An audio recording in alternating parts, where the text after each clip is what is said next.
नमस्कार, Amar Ujala the bonus में आपका बहुत बहुत स्वागत है। मैं हूं आपके साथ अभिषेक गुप्ता और आप देखना शुरू कर चुके हैं मेटल मीटर, जिसमें हम लोग बात करेंगे ट्रेडर्स को कॉपर, निकल, जिंक, लेड और एल्यूमिनियम को लेकर क्या स्ट्रैटेजी यहां पर अपनानी चाहिए, किस मेटल में यहां पर दाव लगाया जा सकता है। और बेस मेटल्स पर हमारे साथ बात करने के लिए यहां पर मौजूद हैं SEBI registered RA and Dhan के market expert Himanshu Arora ji. Sir, आपका बहुत बहुत स्वागत है आज के शो में। Thank you so much Abhishek ji. Thank you so much to all our viewers.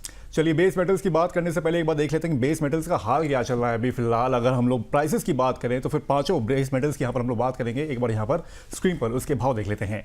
तो कॉपर में यहाँ पर आज अच्छी बढ़त देखने को मिली है, आधा फीसदी के ऊपर ये ट्रेड होता हुआ दिख रहा है। 1314 रुपए के आसपास इसके भाव चल रहे हैं। वहीं निकल की बात करें 1847 रुपए के आसपास ये ट्रेड हो रहा है। वहीं जिंक की बात करें, इसमें भी बढ़त है आधी फीसदी की, 348 रुपए के आसपास इसके भाव चल रहे हैं। उसके बाद लेड की अगर बात करें 200 रुपए 80 पैसे के आसपास इसका भाव भी चल रहा है। 0.22% की यहाँ पर बढ़ोतरी देखने को मिल रही है। एल्यूमिनियम हालांकि थोड़ा सा फ्लैटिश चल रहा है, कभी नेगेटिव कभी पॉजिटिव। 369 रुपए के आसपास ये भी ट्रेड होता हुआ दिख रहा है। सर, सबसे पहले कॉपर की बात कर लेते हैं। सर, पिछले दिनों में काफ़ी अच्छी इसमें बढ़त देखने को मिली थी, हालांकि 1250 के आसपास ही भी गया था, लेकिन उसके बाद अभी थोड़ा सा अच्छा रिबाउंड इसमें देखने को मिला है। 1300 के आसपास ये पहुंच गया है। सर, क्या लग रहा है सर इसको देख के अभी कॉपर में? सर, जैसे आपकी स्क्रीन पे सब कुछ हरा हरा दिख रहा था, वैसे ही मेरा ओपिनियन भी है इन प्रोडक्ट्स को लेकर। तो चाहे वो कॉपर हो, निकल हो, लेड, जिंक, एल्यूमिनियम, ये पांचों चीज़ें जो हैं, पांचों मेटल्स जो बेस मेटल्स हैं, वो पांचों ही अच्छे दिख रहे हैं। डिमांड साइड की सिचुएशन हो, चाहे वो सप्लाई साइड की सिचुएशन हो, और या फिर आपके प्राइमरीली टेक्निकल्स वाला सिचुएशन हो, तो डिमांड और टेक्निकल्स दोनों ही पॉजिटिव की तरफ या पॉजिटिव बिहेवियर की तरफ ही पॉइंट आउट कर रहे हैं। थोड़ा सप्लाई का कंस्ट्रेंट है, लेकिन वो बहुत ही माइनर सा as such I would say constraint है। बेसिकली मैं यहाँ पर इसकी डिमांड को काफ़ी स्ट्रॉन्ग देख रहा हूँ इन सारे मेटल्स की, और सप्लाई के जो कंस्ट्रेंट थे वो थोड़े थोड़े कम हो रहे हैं। सिर्फ वही एक चीज़ है जो नेगेटिव काउंट हो सकती है, अदरवाइज चार्ट्स फिलहाल ऐसा कुछ सजेस्ट नहीं कर रहे हैं बियरिशनेस का। जैसा कि हमने लास्ट वीक भी डिस्कशन किया था, कॉपर, निकल, स्पेशली कॉपर और एल्यूमिनियम जो है वो दोनों ही काफ़ी पॉजिटिव दिख रहे हैं, और टेक्निकल चार्ट्स पे ये दोनों ही स्ट्रॉन्ग दिख रहे हैं मुझे। सर, एक बार चार्ट्स दिखा कि अगर आप कॉपर को लेके क्या बता दें, उसकी पिक्चर क्या बन रही है फिलहाल, तो एक बार देख सकते हैं। जी जी जी, तो ये आपके सामने यहाँ पर कॉपर का चार्ट है। अगर हम यहाँ से देखें, इसका एक नॉर्मल एक रिट्रेसमेंट उठा के देखें और टॉप से बॉटम अगर हम लगाएं, तो इस जगह पर जहाँ पर 50% के आसपास का लेवल था, वहाँ पे मार्केट सस्टेन नहीं कर पाई है नीचे, और उसके बाद मार्केट ने एक बार शार्प रीबाउंड लिया है, which is a very very strong sign. अगर हम यहाँ से भी डाउनसाइड को देखें तो उसकी डाउनसाइड बहुत ही लिमिटेड रही है, और सबसे इंपॉर्टेंट चीज़ है कि नीचे के लेवल से एकदम शार्प रिकवरी देखने को मिली है। 2 बार ऐसा मौका मिला कि प्राइसेस नीचे गए, लेकिन जिस स्पीड से नीचे गए उससे ज़्यादा स्पीड से वो वापस ऊपर आ गए। तो ये एक इंडिकेशन होता है कि नीचे बायर्स काफ़ी स्ट्रॉन्ग बेस लेकर बैठे हुए हैं, और ऐसे केस के अंदर आपका जब तक कि बहुत ही strong lower low lower high नहीं बनता है, तब तक हम यहाँ पर बियरिश बिहेवियर की तरफ कोई एक्सपेक्टेशन नहीं रखते हैं। आप यहाँ से सिर्फ देखिए, जिस तरीके से प्राइसेस ऊपर गए तो हैमर कैंडल के थ्रू ऊपर गए, फिर एक बार और हैमर कैंडल बनी, फिर उसके बाद मार्केट ने लगातार हायर हाई हायर लो बनाना शुरू कर दिया। तो यहाँ पर भी आपका हायर हाई हायर लो बना, फिर दोबारा बना, यहाँ पर भी आपका एक डिप आया भी था, लेकिन उसके बावजूद फिर आपका fresh higher high higher low बना है। तो ऐसे केस के अंदर I am very very confident of the upside. ये हमने लास्ट वीक जब मैं चैनल पे आया था तो मैंने डिस्कस किया था कि ये वाला लेवल जब तक नहीं करता है तब तक कोई घबराने की जरूरत नहीं है। नीचे के लेवल पर डिप्स पे बाइंग अपॉर्चुनिटी ही बनेगी। ये सिर्फ 1250 के नीचे अगर मार्केट सस्टेन करती है, क्रूड कॉपर सस्टेन करता है, तभी सिर्फ ऐसा हो सकता है कि बियरिश की तरफ हम सोच सकते हैं, और वो भी टेम्परेरी रहेगा, क्योंकि फंडामेंटल्स भी बुलिश साइड पे ही पॉइंट आउट कर रहे हैं। अगर मैं थोड़ा सा फंडामेंटल के ऊपर भी यहाँ पर नजर डालूं, तो चाइना का जो पीएमआई था वो 52.2 के आसपास, अगर हम सारे पीएमआई को देखें पिछले कुछ महीनों के अंदर, तो स्ट्रॉन्ग फैक्ट्री आउटपुट हमें देखने को मिल रहा है, नए ऑर्डर्स देखने को मिल रहे हैं, पीएमआई की वैल्यू 52.2 के आसपास तक पहुंची है। और अपार्ट फ्रॉम दिस, हमारे रिन्यूएबल्स की, एआई की जो डिमांड है वो लगातार बढ़ती जा रही है। हमारे व्यूअर्स अगर ये सोच रहे होंगे कि ऑल ऑफ अ सडन हम एआई की डिमांड से शॉर्ट टर्म ओपिनियन कैसे फॉर्म कर सकते हैं, तो यहाँ पर मैं एक अच्छा इंसाइट भी देना चाहूँगा। आप नोटिस करेंगे आज की डेट में अगर हम यूएस मार्केट्स को देखें, चाहे वो S&P 500 हो, चाहे वो नैस्डैक हो, वो सारे अपने नए हाईस की तरफ जा रहे हैं, लगातार नया हाई फॉर्म करते जा रहे हैं। अब ऐसे केस में जब मार्केट नया हाई फॉर्म कर रही है, वो प्राइमरीली एआई की इन्वेस्टमेंट की वजह से कर रही है। एआई में जितनी ज़्यादा इन्वेस्टमेंट होती रहेगी, उतना ज़्यादा हमारे मेटल्स की, स्पेशली कॉपर की डिमांड में शानदार तेजी देखने को मिलेगी। कॉपर और एल्यूमिनियम में इस वजह से भी तेजी है, चाइना में जो डिमांड है उस वजह से भी तेजी है। तो प्राइमरीली फंडामेंटल्स की अगर मैं नजर डालूं, तो फंडामेंटल्स सारे के सारे मेटल्स में तेजी की तरफ ही पॉइंट आउट कर रहे हैं।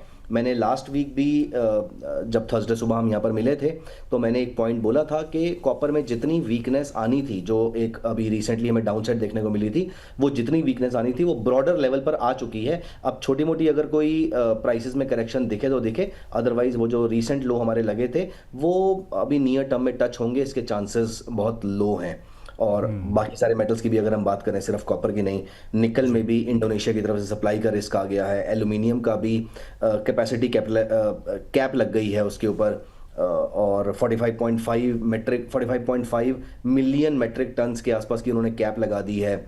यूरोप में आउटेजेस चल रहे हैं। तो सारी की सारी चीज़ें जो हैं वो इन मेटल्स की तरफ स्ट्रांगली ही पॉइंट आउट कर रही हैं। तो चांसेस आर हाई कि यहाँ से हमें इन सारे मेटल्स में अपसाइड की तरफ का ज़्यादा एक व्यू फॉर्म करके चलना चाहिए कंपेयर टू डाउन साइड का। Sir, China being the biggest consumer of copper, अगर उसके लिहाज से अगर यहाँ पर देखा जाए, अगर वो चाइना गवर्नमेंट अगर इंफ्रा स्टिमुलस यहाँ पर बना देती है तो फिर क्या लग रहा है कि कितना अपसाइड यहाँ पर अभी कॉपर में देखने को मिल सकता है?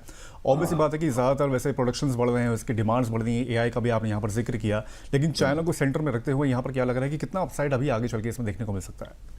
अगर चाइना इंफ्रा को लेकर या अपने पीएलआर को लेकर, प्राइम लेंडिंग रेट को लेकर, या फिर रिजर्व रिक्वायरमेंट रेट को लेकर अगर कोई भी ईज करती है, कोई भी स्टिमुलस जैसा मेजर करती है, सो आई वुडंट बी सरप्राइज अगर हमें यहाँ पे एक strong next leg of rally काफ़ी स्ट्रॉन्ग देखने को मिलती है। दुनिया का जितना भी कॉपर प्रोड्यूस होता है वो सारा का सारा उसमें से 40-45% के आसपास चाइना अकेला कंज्यूम कर जाता है, अकेली कंट्री। बाकी 195 कंट्रीज के आसपास मिला के टोटल 60% कंज्यूम करते हैं। तो चाइना का बहुत बड़ा रोल रहता है कॉपर की मार्केट में स्पेशली, और कॉपर का बहुत बड़ा रोल रहता है इकोनॉमी के अंदर। इसीलिए हम इसको डॉक्टर कॉपर भी कहते हैं कि ये पहले से ही हमें इंडिकेशन देता है इकोनॉमी का। तो जब तक as of now economy grow कर रही है, जब तक इन्फ्लेशन बढ़ने के चांसेस हैं, तब तक जब तक हम रिसेशन की तरफ नहीं जाते हैं, जब तक हम रिसेशन के बारे में बातें शुरू नहीं होती है मार्केट के अंदर, तब तक मुझे लगता है कि कॉपर में तेजी बनी रहेगी। चाइना की तरफ से अगर कोई भी न्यूज़ आती है, वो इंफ्रा को लेकर स्पेशली कोई भी न्यूज़ आती है, तो वो कॉपर के लिए सुपर बुलिश हो सकती है। कॉपर, एल्यूमिनियम, लेड, जिंक, निकल, पांचों के लिए सुपर बुलिश हो सकती है, क्योंकि यूएस की हाउसिंग मार्केट हो या यूके की हाउसिंग मार्केट हो या चाइना की हाउसिंग और इंफ्रा मार्केट हो, इन सारी जगहों पर ये पांचों मेटल्स स्ट्रांगली कंज्यूम होते हैं। तो कोई भी पॉजिटिव न्यूज़, मैं तो अभी, आपने तो काफ़ी इंपॉर्टेंट पॉइंट रेज किया कि अगर ऐसी कोई पॉजिटिव न्यूज़ आती है तो ये तो बहुत अच्छा है ही। मैं तो ये एज्यूम कर रहा हूँ कि ऐसी कोई पॉजिटिव न्यूज़ नहीं भी आती है तो भी करंट फंडामेंटल्स ऐसे हैं जो सारे मेटल्स के लिए स्ट्रांगली बुलिश हैं। और I would say at least mildly bullish, तो very conservatively I can say कि बुलिशनेस की तरफ ही पॉइंट कर रहे हैं। बियरिशनेस की तरफ कोई खास फैक्टर है नहीं इनके लिए। सो छोटा सा व्यू आपका निकल और जिंक पे भी चाहेंगे, इसे भी हल्की हल्की धीमे धीमे बढ़त हासिल की है। क्या लग रहा है अभी इसका शॉर्ट टर्म व्यू में, आपको क्या लग रहा है निकल और जिंक अभी कैसे परफॉर्म कर सकते हैं? जी, यहाँ पर अगर हम अभी निकल का चार्ट देखते हैं तो निकल के चार्ट में भी मुझे सिर्फ एक छोटा सा यहाँ पर जो आपको रेजिस्टेंस देखने को मिल रहा है, सिर्फ वही है। लेकिन ये रेजिस्टेंस भी तब प्ले आउट होगा जब यहाँ पर कोई lower low lower high form होगा, जो कि जिसकी lower low lower high form करने के लिए पहली लेग ऑफ डाउनसाइड भी नहीं बनी है, फिर दूसरी बनेगी, फिर जाके तीसरी बनेगी, तो जाके ऐसा होगा तो निकल नीचे आ सकता है। Otherwise every dip can be seen as a buying opportunity. और जब कभी भी मार्केट ऊपर जाती है और ऊपर जाने के टाइम पे, करेक्शन के टाइम पे मार्केट गैप फिल करते ही इमीडिएटली वापस चली जाती है, that's again a very strong positive sign. तो निकल के अंदर भी ब्रॉडली पॉजिटिव साइन ज़्यादा दिख रहे हैं। आई वुड से 10 में से 7 से 8 साइन पॉजिटिव ही दिख रहे हैं, नेगेटिव साइन बहुत ही कम दिख रहे हैं। अदर निकल का एक पॉजिटिव साइन ये भी है जो मैंने पहले भी बताया कि एक तो बैटरी ईवी की जो डिमांड है वो सिग्निफिकेंटली हायर हो गई है। वो अब उनके प्राइसेस को निकल के प्राइसेस को वो काफ़ी हाई रख पा रही है। इंडोनेशिया की तरफ से सप्लाई साइड का रिस्क आ रहा है। चाइना के पीएमआई का एनीवेज इसके ऊपर पॉजिटिव कोरिलेशन रहता है, तो 52.2 चाइना का पीएमआई अगर रहेगा तो ऐसे केस में निकल की डिमांड भी बढ़ती रहेगी। तो निकल में अगर हम बात करें तो निकल में भी स्ट्रांगली पॉजिटिव ही देखने को मिल रहा है। और दूसरा जो आपने जिंक पूछा है, वहाँ पर भी आप देखिए कि कितने लंबे पीरियड से, सिर्फ अगर हम इस डाउनसाइड को छोड़ दें, कितने लंबे पीरियड से हमने यहाँ पर कोई डाउनसाइड, कोई सिग्निफिकेंट डाउनसाइड नहीं देखी है। 1 साल हो गया है। तो ऐसे केस के अंदर डिप भी जब आया था वो बहुत ही शॉर्ट लिव था। मार्केट नीचे आई और एकदम शार्प रिकवरी करके ऊपर चली गई। That is generally considered as a positive sign in technical analysis. चलिए ठीक है, तो यहाँ पर बेस मेटल जो थे पांचों के पांचों, उस पर यहाँ पर हिमांशु सर ने अपनी महत्वपूर्ण राय दे दी है। Sir, Himanshu sir, thank you so much इसके लिए। और जाने से पहले आपका डिस्क्लेमर प्लीज। श्योर। तो मैंने जितनी भी बातें यहाँ पर करी हैं, they should be seen only for educational purposes, they should not be seen as a recommendation to buy or sell. आप प्लीज़ किसी से भी रजिस्टर्ड आरए से पूरी की पूरी राय, पूरी का पूरा ट्रेड लीजिएगा। और कोई भी ट्रेड अगर आप लेंगे इंट्राडे या स्विंग के पॉइंट ऑफ व्यू से, प्लीज़ मेक श्योर कि आप स्टॉप लॉस के साथ ही काम कीजिएगा। एंड मेरी इन मेटल्स में कोई भी पोजीशन इस समय नहीं है। Thank you so much Himanshu sir, यहाँ पर जुड़ने के लिए, अपना टाइम देने के लिए। Thank you so much. तो ये था हमारा आज का मेटल मीटर, जिससे हमने 5 बेस मेटल्स को यहाँ पर कवर किया। ये शो कैसा लगा हमें कमेंट करके आप ज़रूर बताएं। बाकी जल्द होगी आपसे मुलाकात, तब तक के लिए मुझे दीजिए इजाज़त। नमस्कार।